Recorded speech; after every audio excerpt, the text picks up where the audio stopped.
So today is what we call Holy Tuesday. There's a lot going on this day as we look at one of the longest passages that we'll look at for the week. But there are a lot of significant moments here I'd love to unpack with you in these last days and hours of Jesus' life on earth. And so on Tuesday, we see that he stops by a fig tree for a quick lesson. He challenges the religious leaders and then wraps up teaching in the temple. Yesterday, he called their temple a den of thieves. So he's making a lot of friends here. But really, Jesus has this target on his back. They're just looking for a way to trap him so they might arrest him pretty quickly. But after spending the night in Bethany, the scriptures tell us that Jesus was traveling back to Jerusalem with the disciples, and he stops by the fig tree because he was hungry. And in his hunger, he sees the tree. It has no fruit on it. So he curses the tree for its lack of fruit, and immediately the tree withers. And the disciples ask, how did this happen so quickly? And in chapter 21, verse 21 and 22 of Matthew, Jesus says, "Truly I say to you, if you have faith and do not doubt, you will not only do what has been done to the fig tree, but even if you say to this mountain, be taken up and thrown into the sea, it will happen. And so whatever you ask in prayer, you will receive if you have faith." So what's the significance here?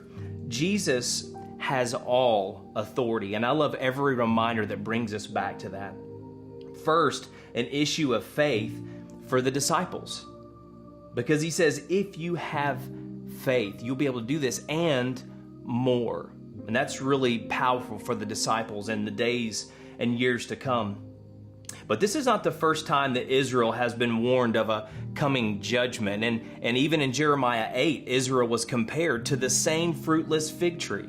So listen, the Pharisees, the Sadducees, the scribes, they were holding very strongly to the wrong thing.